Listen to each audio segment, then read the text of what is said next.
Boys, there's seats at the front.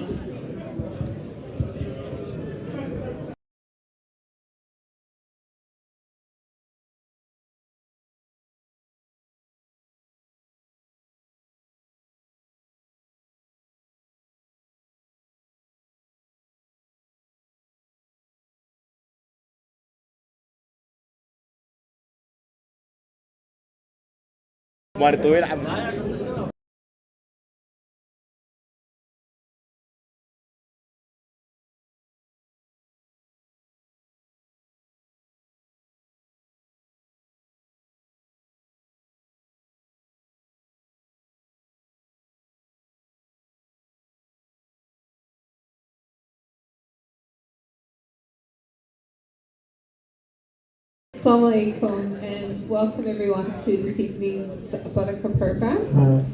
Inshallah, for tonight's program, we will begin with a Quran recitation, and then this will be followed by the main talk by Brother Ali Shaban, inshallah. And after that, we will continue with a short interactive activity, a trilogy hunt. And then inshallah we will have some time to socialize over pizza and refreshments. So inshallah, to begin, I would like to now ask Brother Jafar al-Mushrafawi to recite the Holy Quran. Please let's welcome him with a loud salawat. اللهم صل على محمد وآل محمد.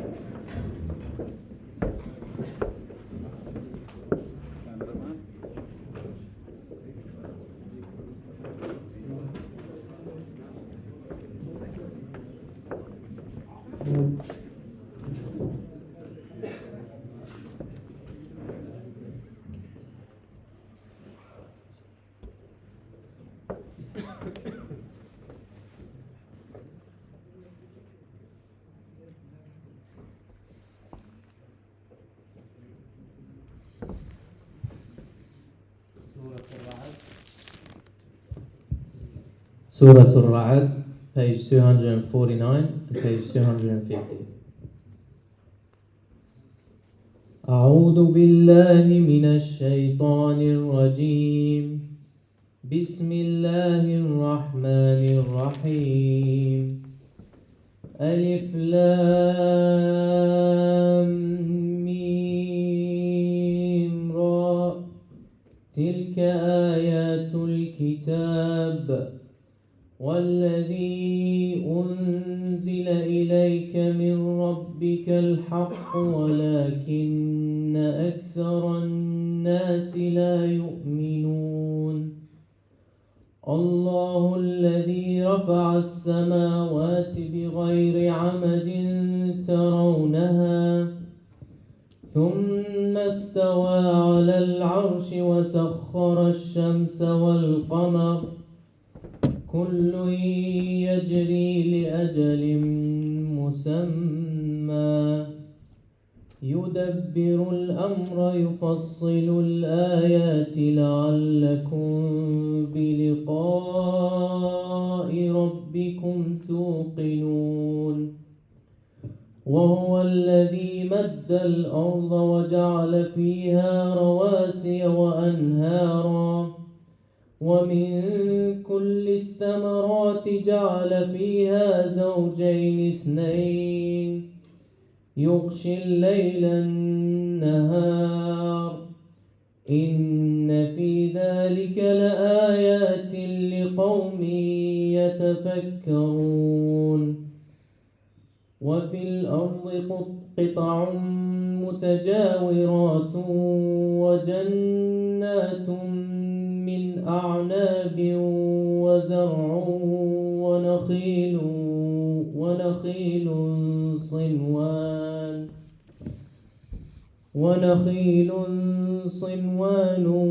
وغير صنوان يسقى بماء واحد ونفضل بعضها على بعض في الأكل إن في ذلك لآيات لقوم يعقلون.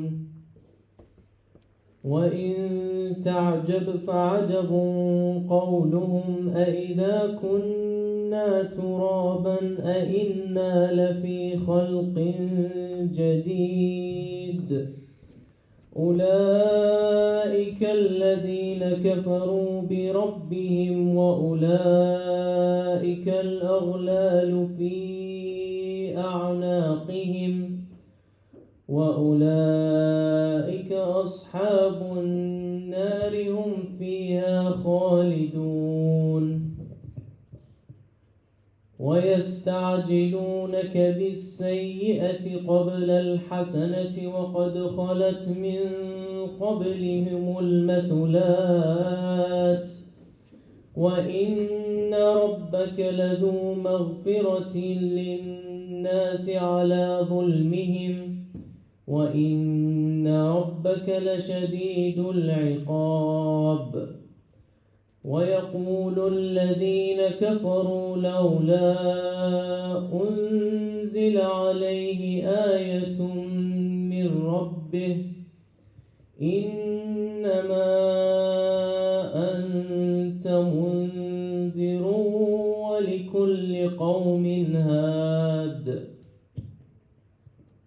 الله يعلم ما تحمل كل أنثى وما تغيض الأرحام وما تزداد وكل شيء عنده بمقدار عالم الغيب والشهادة الكبير المتعال سواء منكم من أسر القول ومن جهر به ومن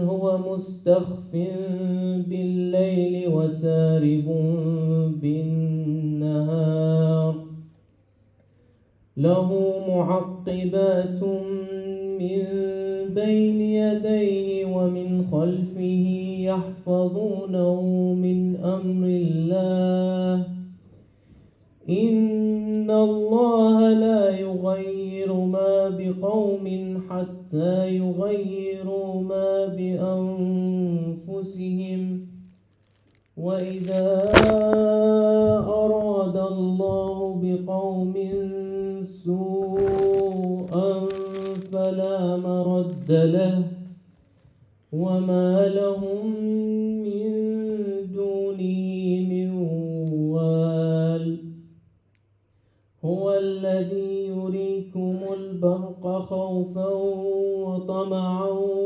وينشئ السحاب الثقال ويسبح الرعد بحمده والملائكة من خيفته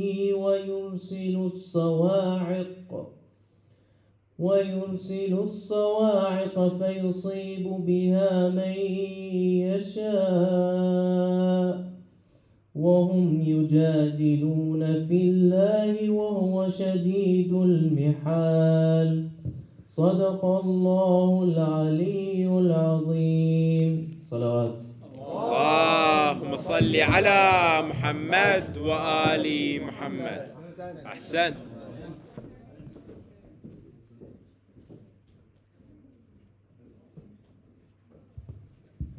Thank you, Brother Jafar, for that beautiful recitation. We will now move on to the main lecture for this evening, called The Chains of Freedom by Brother Ali Sha'ban. Let's all please welcome him with a loud salawat. اللهم صل على محمد وآل محمد.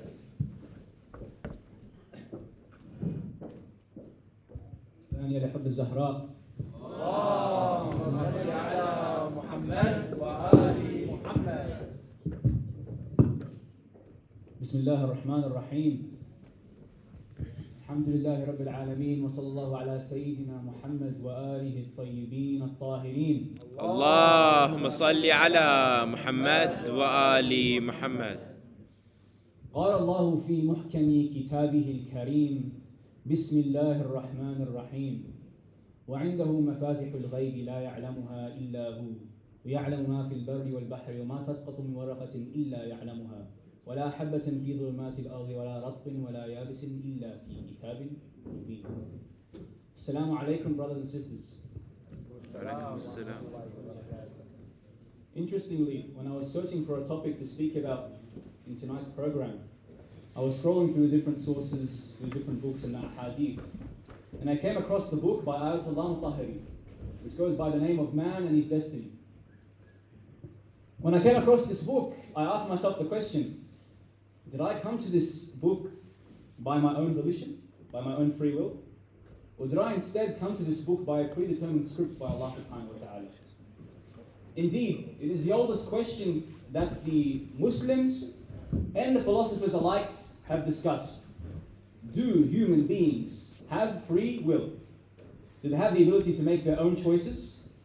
Or instead, is there some other outside external force controlling our actions?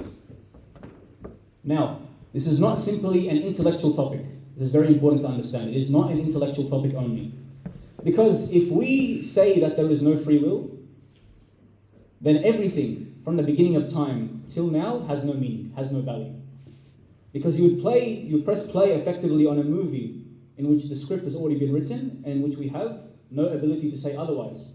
So that means the choice of Adam alayhi salam in taking from the forbidden tree and descending down upon this earth, towards the splitting of the seas of Musa alayhi salam, and towards the divine revelation of Muhammad sallallahu alayhi wa sallam. اللهم صل على محمد وآل محمد.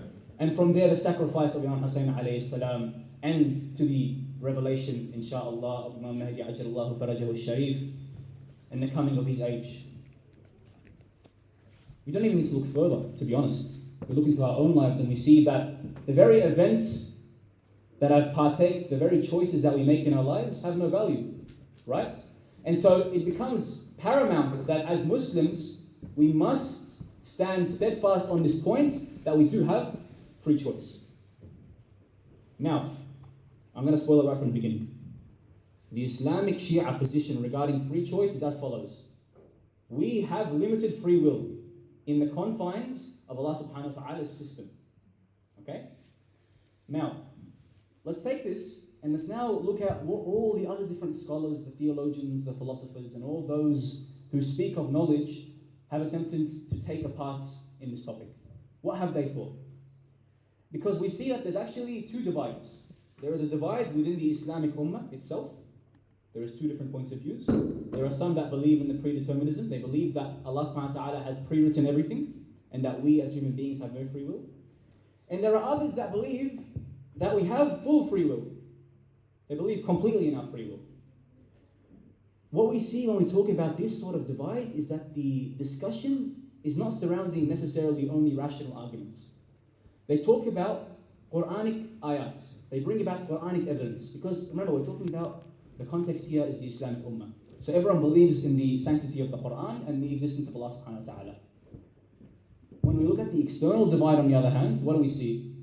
The external divide is between the atheistic position and the people that believe in Islam, or those that believe in religion, let's say. Here, the arguments posited or the arguments pushed forth by the people are mostly rational. They push forth different arguments based off their own scientific understanding, based off their own views of what constitutes a good argument. And inshallah, in today's talk, we'll be focusing mostly on the former, on the internal divide. And I'll inshallah talk about why this is the case, because when we talk about these rational arguments, it's very easy to get carried away. Very easy to get stuck in these very, very convoluted arguments and not reach anywhere. So inshallah, we're going to focus more on the internal divide and only sprinkle slightly on the external divide. So inshallah, let us begin with salawat ala Muhammad wa ali Muhammad.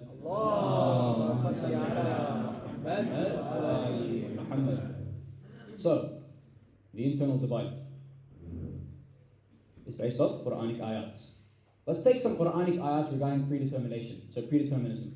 And to clarify for everyone, predeterminism is the belief that our life has been pre-established, that all the choices that we make do not have an effect on the end outcome, okay? And free will is the opposite, that our choices do have an effect.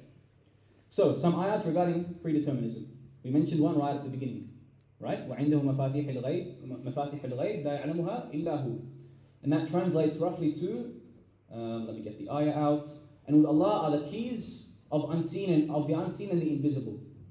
No one knows them except Him, and He knows whatever is in the land and in the sea. Not a leaf falls, but He knows it. And there is no grain in the darkness of the earth, and not anything fresh, green, or dry, but all is recorded in a clear book. And so the people that support the predeterministic view, what will they say?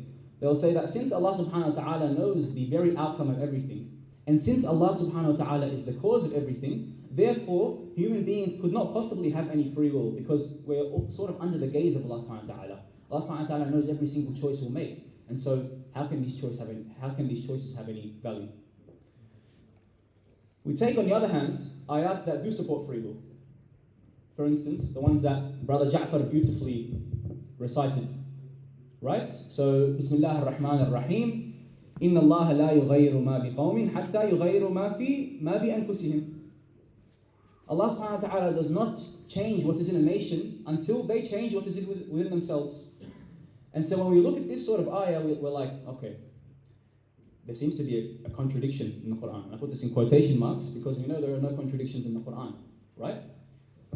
There seems to be a contradiction on the outside glance, that there are ayat that support predetermination, ayat that support free will. Bismillah ar-Rahman ar-Rahim. Inna hadaynahu as-sabila imma shakiran wa imma kafura. Surah Al-Insan. And these sort of ayat, there are ayat that say we have two choices. There are ayat that say that Allah subhanahu wa ta'ala knows everything. How are we supposed to make sense of that and actually derive an answer that takes up all these ayat and doesn't explain any of them away in showy reasoning?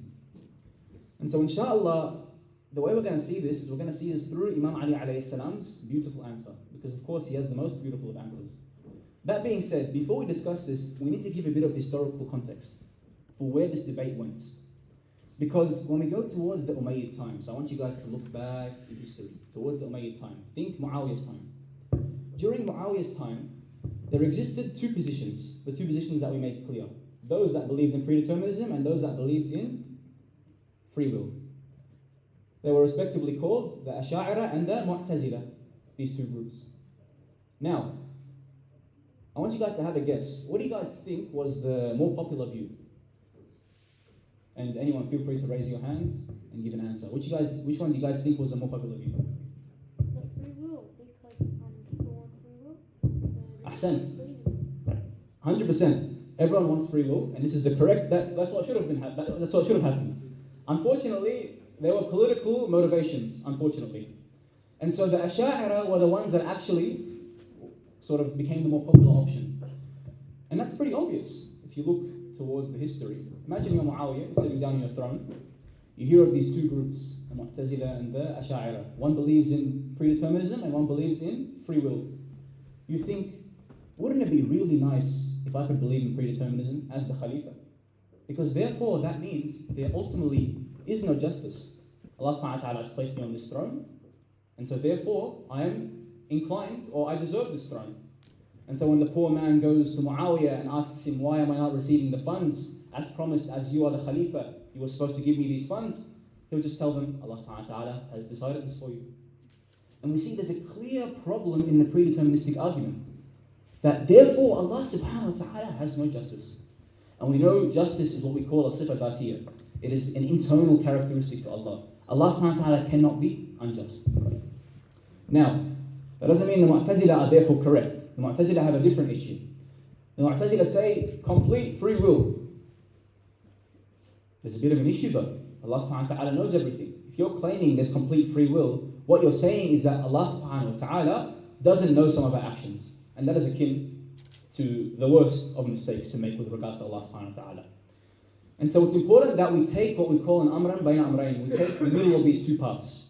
And that is exactly what Imam Ali alayhi salam does. Sallu ala Muhammad wa ali Muhammad. اللهم صل على محمد وآل محمد. So we come to a meeting between Imam Ali alayhi salam and one of the Sahaba. So Imam Ali alayhi salam, he was sitting under a wall. Imagine this wall. It's a very dilapidated wall, a broken down wall. It looks like it's about to collapse. He's sitting under this wall. He moves from a place like any sane human being would do if you know that the wall is going to fall on you. If I knew this roof was going to fall on me, I would move away from it. And inshallah, everyone would evacuate. Now, the Sahaba next to him, what did he say? He's like, Imam Ali, Amir al-Mu'mineen, are you fleeing from a preordained destiny that Allah subhanahu wa ta'ala has set for you? He's effectively saying, if Allah subhanahu wa ta'ala had written for you to be crushed by this wall, then it is written, you should stay under the wall. Imam Ali simply replies, I am fleeing from one destiny to another. Sallallahu ala Muhammad wa ali Muhammad. The simplest of answers. And really, this is exactly what we need to see. Because the system of Allah subhanahu wa ta'ala is built in relation to cause and effect. If I take this water and I throw it at someone, they will rightfully feel angry. Right? Cause and effect. If I decide not to do this, in the very same manner, I will keep my friendship with some of my mates, for instance. In the same way, Imam Ali alayhi salam, when he's sitting under this dilapidated wall, there are two destinies that are for him. He could either stay under it or he could move away from it. Allah subhanahu wa ta'ala has given us this choice, but at the same time, He knows what decision we're going to make. And so the predeterminist will say, this doesn't prove anything. Allah subhanahu wa ta'ala still knows what we're going to do. How can we prove otherwise? And here, let's dissect what Imam Ali alayhi salam is really saying in this ayah, in a very logical and rational manner. Because in order to understand this truly, we need to understand the boundaries of free will. Now, if I decided to take 20 or 20 or 10 to 20 odd steps towards the end of this qa'ah today, or end of this hall, this has happened through time, right? It takes me nearly 20 seconds to get to the end of this hall. Pretty slow, about 20 seconds, let's say. Here we now have a timeline of events. We have past, we have present, we have future. And the choices that we make can only occur within this boundary of time. And so when the predeterminist says Allah subhanahu wa ta'ala knows or has written down everything, what he is essentially saying is that Allah subhanahu wa ta'ala knows the future, right? And because He knows the future, therefore we don't have any free will. That's essentially the point they're making. Now, is Allah subhanahu wa ta'ala bound by time? That's the real question we have to ask ourselves. And the answer is an affirmative no. Allah subhanahu wa ta'ala is outside of time. And so now I want you guys to imagine this timeline of past, present, future. I want you guys to imagine this timeline and imagine it shrink to one single line. This is the view that Allah subhanahu wa ta'ala would take with regards to these matters. And now we have to be very careful with the terminology we use here. Remember this. Because even the very words we use are bound by time, right? If you look at the grammatical forms, past tense, present tense, future tense. When we talk about these matters, it's very hard to sometimes conceptualize how is it that past, present, future can be at once. And I want you guys to think of it as if Allah subhanahu wa ta'ala has seen the end and the beginning all at once, right? There is no progression of events if you're viewing from outside of time. And so we have to make this clear. And I'll make this clear with an example, because we can actually see this in a very small scale with neuroscience, okay? So I have my hand here, right? If I decide to move my hand extremely quickly down, like this, right? This is what we call a ballistic movement, right? Like a ballistic missile. It's a ballistic movement. It's a movement that's done with high velocity. Interestingly, what researchers and scientists found was that when someone does a ballistic movement like this, the electrical signals from your muscles to your brain and from your brain back to your muscles actually travel slightly slower than the action itself. And you might be asking, how is this the case? Well, it's because you've pre-planned the movement in your head. You've decided based off these different sequences in your head that I'm going to drop my hand in an extremely fast manner. To the point that when you reach this sort of level, you can't actually stop it, right? Now, how does this relate to what we're talking about? This actually tells us that free will only exists in the bounds of time. If I shorten time, I have less opportunities, less options, less choices. If I extend time, I have more options, more opportunities, and therefore I have more, let's say, vision of free will or choices. We have more potential futures that are outlined for us. And so therefore, indeed, there exists no contradiction between the two. Imam Ja'far as-Sadiq says this much more simply and much more eloquently than this. When a Sahaba, a companion, came to him and he asked him, is it predestination, destiny, qadar that is controlling us, or is it free will? He said, simply, raise your right leg. So the Sahaba raised his right leg.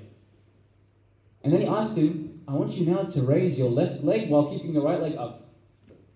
You guys can imagine this in your head. It's impossible to do, right? And so he told him, the first leg that you raise is your free will, the second leg is the determinism or the destiny of Allah subhanahu wa ta'ala. And we look no further than the mercy of Allah subhanahu wa ta'ala to truly hammer this point home. Bismillah ar-Rahman ar-Rahim. وَإِذَا سَأَلَكَ عِبَادِي عَنِّي فَإِنِّي قَرِيبٌ.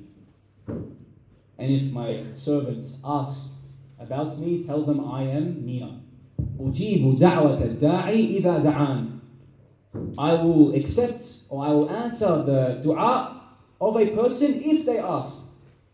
And so indeed Allah subhanahu wa ta'ala does take active action in our lives, but we must be ready to receive this active action and to receive this mercy. Sallu ala Muhammad wa ali Muhammad. Allahumma salli ala Muhammad wa ali Muhammad. Alhamdulillah, shukr, we solved the problem, at least on the internal level. We've solved the issue in terms of the Islamic Ummah. If we look outside of this though, we see that the atheistic position have something called scientific determinism. Obviously these guys don't believe in Allah subhanahu wa ta'ala, and so what will they claim? Their claim is instead that there exists no free will because the chemicals and the physical matter within this world interact in such a way that it causes a predictable outcome. So when we flip a coin, for instance, right, people might say this is a random event. A scientific determinist will instead say, no, this is not random. If we knew the trajectory of the coin, if we knew the wind resistance, and if we knew how fast the coin was moving, we would be able to predict whether it's heads or tails. Now, we can go on and on and on about the arguments for and against this. Philosophers have tried to dissect this for 300 to 400 years, and they're still going on. There is one simple point we can make to absolutely remove the need to even discuss this fully, and that is this. I have never seen a scientific determinist ever act according to the ideology. Not a single one. Not a single one who claims that this life, we have no free will, and that everything is just the neurochemicals of our brain that causes our emotions, and that these emotions cause our actions. All of this, none of them will then go and act as if free will doesn't exist. I mean, we don't see a lot of serial killers, do we? We don't see a lot of people that do, extremely heinous things and feel good about it. They still know it's bad. And so there exists a gap between theory and practice with regards to this ideology. And you can't really take an ideology seriously if it has a gap between theory and practice, because it fundamentally fails in the real world. Sallu ala Muhammad wa ali Muhammad. Allahumma salli ala Muhammad wa ali Muhammad. However, we do have to give due credit to some of these people, because some of these people came to the same conclusion that we came towards, and that they realized that if there is a gap between theory and practice, there exists some sort of problem in the ideology. So these people, mostly atheists as well, they're like, how are we going to solve this problem? Obviously we act as if free will exists, but determinism seems to govern our lives according to the scientific rules. And so they decided that we should actually establish our entire ideology around free will. They decided that we're going to talk about the one thing that science doesn't talk about, our consciousness, the one thing that science still hasn't touched yet, and we're going to make this the basis for our entire ideology. That indeed humans are born free. And so everyone clapped their hands, we've solved the problem that, by the way, they created. So they created a problem, they solved it. But then they came across another problem. They're like, we have this free will, but what are we supposed to do with it? Because if you don't believe in Allah subhanahu wa ta'ala, then you have no foundation for your meaning. And so these people, what do they decide? We have to create our own meaning. We have to derive our own purpose in life. And so you have these philosophers that came up and talked about noble pursuits and how you must take it upon yourself to create your own meaning in a world that has no meaning. Two problems arose from this that they realized. One, how can we determine which meaning is more valuable than another meaning? And this is important. You might say that all the same value. But if we use the example of the serial killer once again, if a serial killer decides that his meaning in life is to kill people, are we going to say that this person has the same level of meaning as someone that, for instance, decides to serve the community? It doesn't really make sense. Secondly, some of these guys realized that overall, people were tending towards the same purpose. That people were actually choosing, when they told them to choose your own meaning, they were choosing the very same things that people were choosing thousands of years ago. And so they're like, wait a second. I think we've reinvented the wheel here. I think we've went back to square one. And to really hammer home that this is really reinventing the wheel, there's a philosopher by the name of Charles Taylor, still alive by the way, who mentioned in a stroke of genius that human beings are oriented towards the good. This was his ideology. Human beings orient themselves towards a purpose, towards the good. And so I was sitting down reading this, and I'm like, I could swear I read that somewhere else. Where? Bismillah ar-Rahman ar-Rahim. فأقم وجهك للدين حنيفا فطرة الله التي فطر الناس عليها لا تبديل لخلق الله ذلك الدين القيم ولكن أكثر الناس لا يعلمون. So direct your face or purpose to the religion of pure faith, inclined to truth, as an upright man by nature, adhering to the nature upon which Allah subhanahu wa ta'ala originated mankind. Sallu ala Muhammad wa ali Muhammad. اللهم صل على محمد وآل محمد. And we find that the Islamic scholars talked about this as well. Look into Ibn Sina's works, and he talks about it when he talks about the movement from potentiality to actuality, the movement from potential to making this potential true. And we see this in Tabataba'i's works as well, when he talks in Risalat al-Wilaya, and he says that a human being orients themselves towards perfection. Now though, what's very interesting, is that we see this very same fitrah, this very same inclination towards purpose, also appear in those that are evil. And I'll give you an example. If you have someone, say like Muawiyah, someone that is a tyrant and who hoards the wealth for himself, this sort of person also has a purpose, also has a version of perfection that they've created. Indeed, for Muawiyah, his version of perfection may have been power. And so for him, the orientation towards the good is ultimate power. For someone else, let's bring Elon Musk. I can't speak to his intentions, but Elon Musk, mashallah, is a rich man. Elon Musk is orienting himself towards wealth. And others may orient themselves towards glory, beauty, and all these different things. And so, when people say, I have no God, we need to revise that claim. For perhaps they've chosen another Lord, something else other than Allah subhanahu wa ta'ala.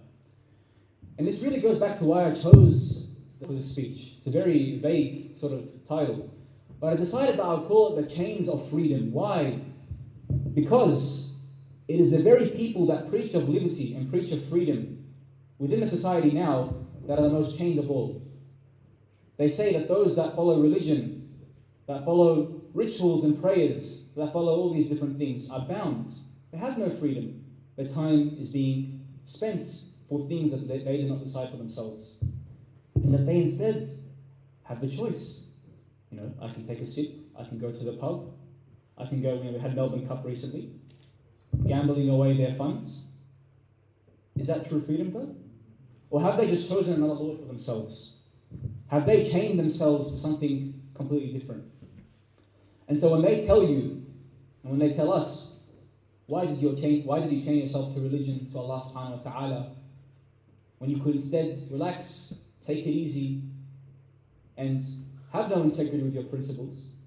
And we reply, we chained ourselves to what is infinite. We chained ourselves to something that is beyond time and space. We chained ourselves to the only thing that can make us free.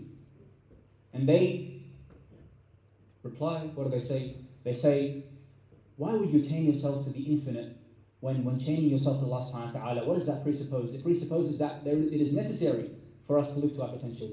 It is necessary to fulfill our purpose as human beings, and that is very hard to do. And this is actually something that you'll hear when you talk about this sort of topic. There are some thinkers and intellectuals, what do they think? They think that free will itself is actually an evil, because responsibility comes with free will, and the responsibility is too hard to bear.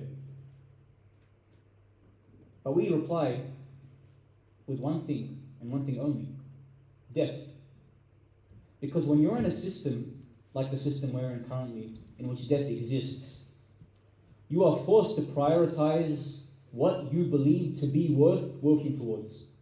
You cannot say, I will drink alcohol and then I will go pray. It is impossible to do this, because you are becoming a hypocrite and you are equivocating between two paths. And the reality is we do not have time to equivocate between two paths. Death is the ultimate inevitability. It ultimately determines that we must make a stand, we must make a choice.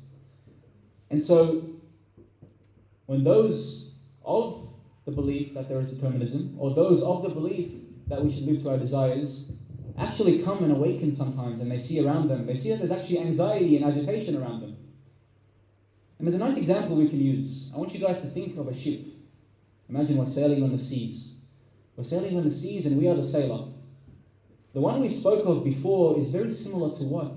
He's like the sailor that leaves the steering, right? He leaves the navigation process and instead goes upon and starts partying with his crewmates. He starts instead eating and drinking. All the while there are storms whirling about in the sea around him. And as he does this, there are sometimes moments in which he comes and awakens. He looks around him. The seas are stormy. He's in the middle of the sea. He doesn't know where he's going. And in those moments he sees a profound sense of dread and emptiness. But he goes back. He goes back, he watches the Netflix, he binges the shows, he plays the games, and he numbs himself to the true reality. But sometimes there are some seas that are too strong to ignore. There are some seas that will rip you towards awakening. And it is those seas, those tragedies, those sufferings that will awaken us, and they will tell us, you must make a choice. Either in this situation, you decide, I'm in the middle of the sea and I must orient myself towards a port. I must go towards somewhere. Or you decide, I can't believe it, I was faced with these seas. And you become the cynic. You become those that believe in the meaninglessness of life. And that's a very, very sad life. It's a very sad life. And so those that make the decision instead to take upon themselves to take responsibility, they make themselves towards a port, towards an island, find the treasure, because they know they have to come back to the island, which is death, and eventually show what they have gotten within this world. And indeed, free will is the fulcrum. It is the pivot points by which all of this happens. Because free will provides us the choices that we need to make across this stormy sea of life. Very interestingly, we see that there are habits within ourselves, right? We can pass upon our life 3 years, maybe 3-4 years in our life, without even realizing that such an amount of time has passed. That our habits will just take us forward. They'll take us and we won't even realize that we've been sort of operating on autopilot. We've been operating on this sort of mode in which we haven't actually actively thought about the decisions we want to make, the principles we want to uphold, and what we want to become. Because there is one reality, and I'll make this very clear, that fundamentally, human beings can become more than what they are. Human beings have the ability to become more than what they are. It is the fundamental paradox of humanity, that they can become more than what they currently are. Because when you do not do what you please and instead do what you should, instead take responsibility, you become able to be greater than what you were, and become therefore a greater man and a holder of a noble destiny. Sallu ala Muhammad wa ali Muhammad.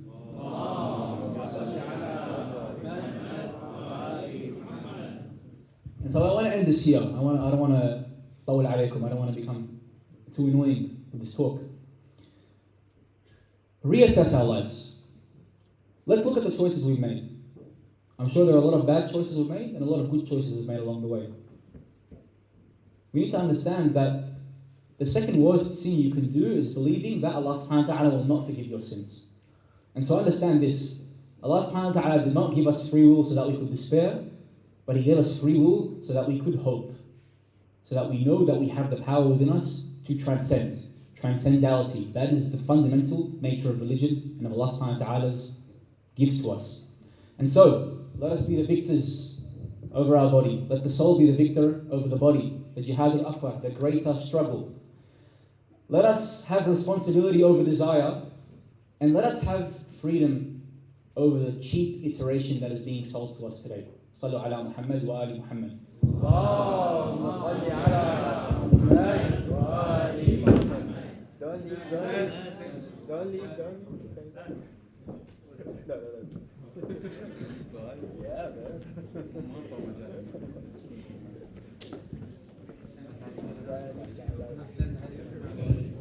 Thank you, Brother Ali, for that very insightful and beneficial speech.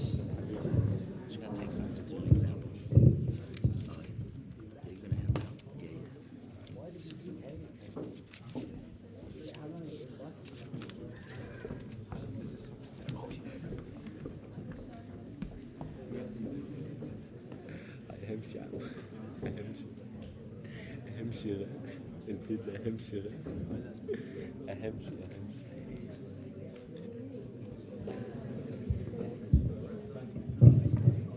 Okay, so I'm sure most of you have heard, hopefully, by now that we will be having a debate competition, inshallah, in about 2 weeks. And so far, we have only half of the amount of people that we would like. Alhamdulillah, we've got 1 girl so far and 2 guys. So, inshallah, if we do have enough female candidates and, of course, enough male candidates, then we may be able to have a girls team and also a boys team, so girls versus boys. So if you are interested, please do approach one of us later, and inshallah we'll be able to give you a little bit more information about that. Okay, and just one final announcement. So thank you all so much for the donations that we receive from the community. Without them, we wouldn't be able to sustain and continue our programs. So thank you very much for your support. Each program does cost us around roughly $300 to $400 to run. So if you are interested in supporting us, you can either donate on a one-off basis, either by putting in, following the details on the screen or the donations box at the back. Or if you are interested in becoming a regular supporter, then this could be as little or as much as you would like, as often as you like, so every fortnight or on a monthly basis. So if you would like a little bit more information about that, then please feel free to approach either myself or someone else on the team. And I think that's it in terms of, So inshallah, now we will be moving on to the next part of this evening's program, and that will be the trilogy hunt, and that will be run by Brother Muhammad Basal.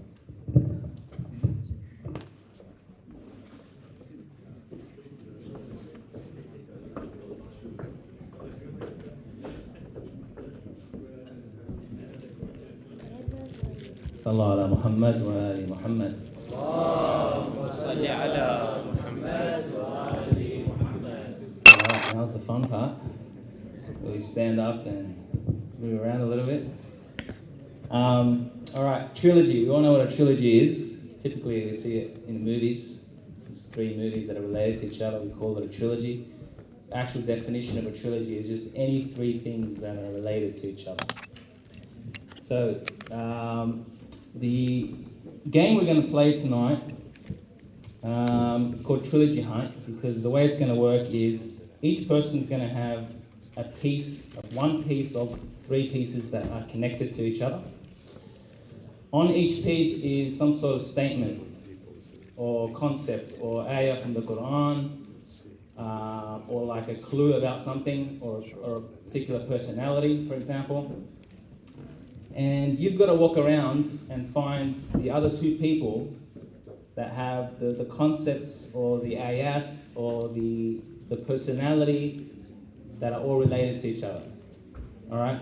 So to give you an example, one of them might say, turn the stick into a snake, lived in the time, another one might say, lived during the time of a pharaoh, and another one might say, the sea split open to let him pass, right?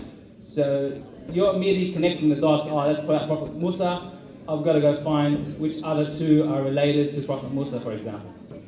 Now, just keep in mind, some of them are a bit more tricky than others. So think outside the box. Sometimes it might be like a concept rather than a person. All right? So the way it's going to work, our volunteers are going to put them around their heads. Like this. Hopefully you don't have a big head like me. And yeah, you're just going to walk around and try and match them together. And as you can see, they're cut into 3 pieces. It should form an A4 paper. Alright? Now, there may not be enough to give every single one of you. MashaAllah, there's a big turnout. So those of you who don't get one, just help the rest of the people to find the ones that they connect with. And inshallah, have a little bit of competitive element. We'll have, so the sisters have the same ones that the brothers have. So we'll give you guys 10 minutes once they're all ready, and we'll see if the sisters get them finished before the brothers or not. And yeah, Sallallahu Muhammad wa ala Muhammad.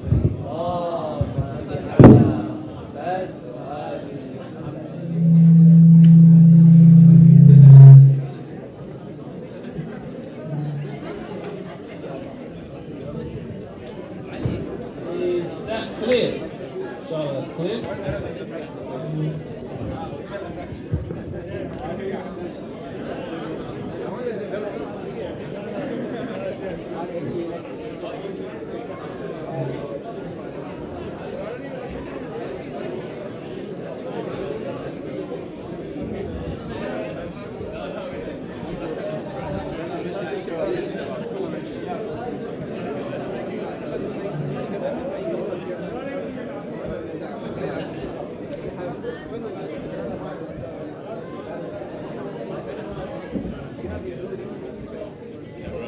I'm actually not sick of it.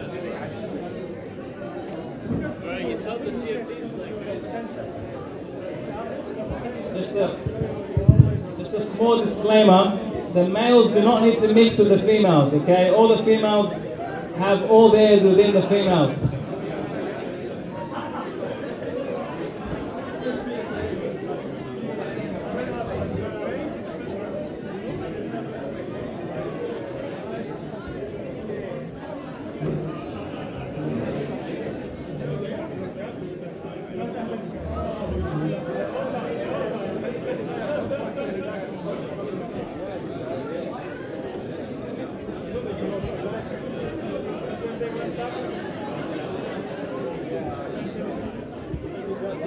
I'm not seeing a lot of movement, guys.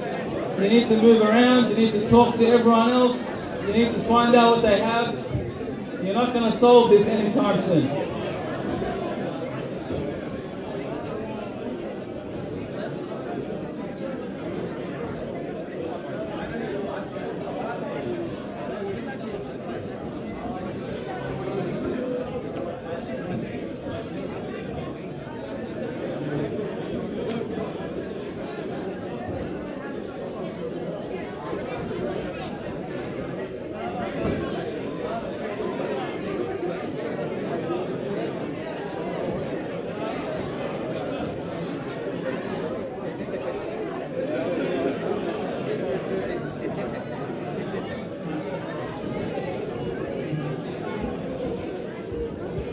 Alright guys, it's official, the timer is on, you've got 10 minutes. Tick tock, tick tock.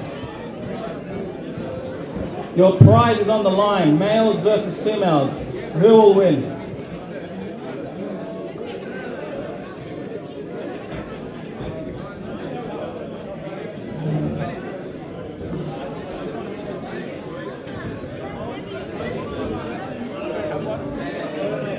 come on, you guys.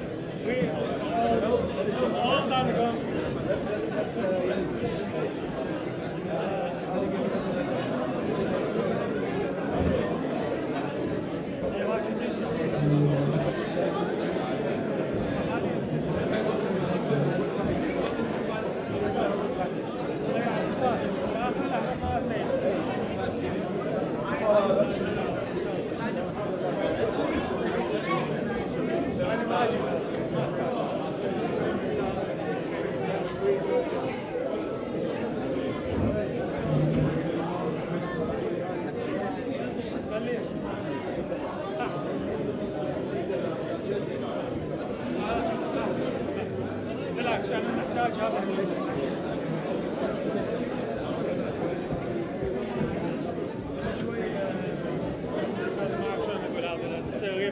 Need to move more, guys. Need to move more. If you don't know what you have, ask around. Ask some of the elders. Maybe they can give you some hints.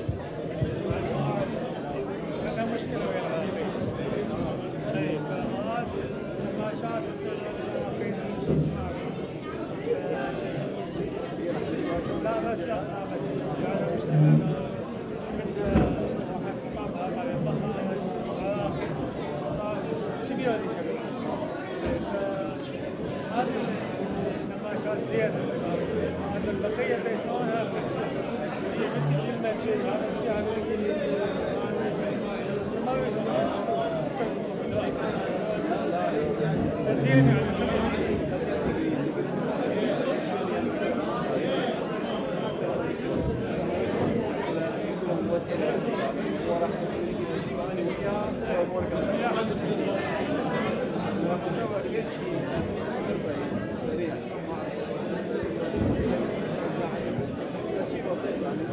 If you think you found something but you're not sure, use the shapes of the paper to work out if it's the correct fit or not.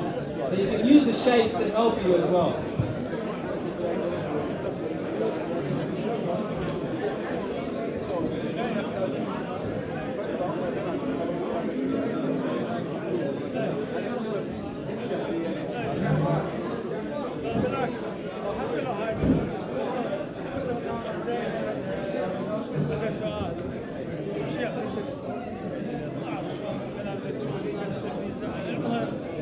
اي سؤال تسال فاسال يجاوب يعني مباشره تجاوبك خلال ساعه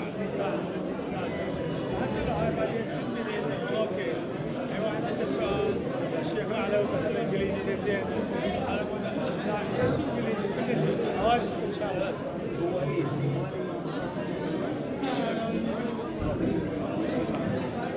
هذا السيد واحد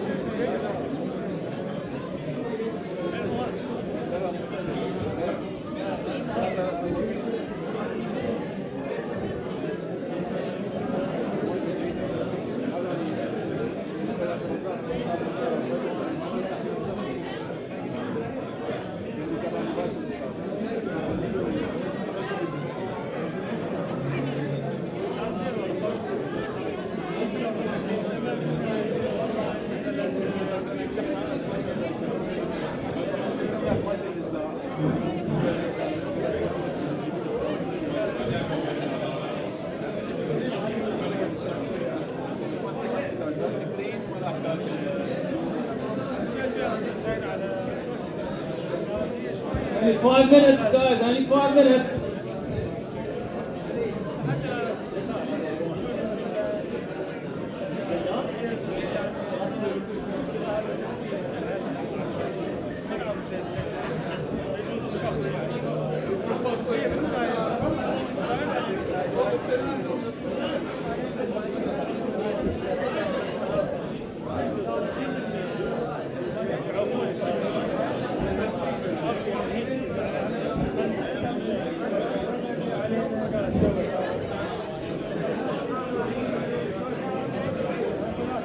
I don't know about the females, but the males have already found a couple.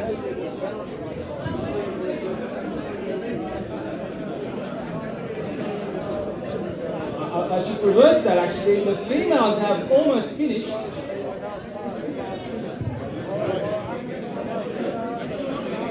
Alright, last few minutes. It's over it.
To go, 2 minutes.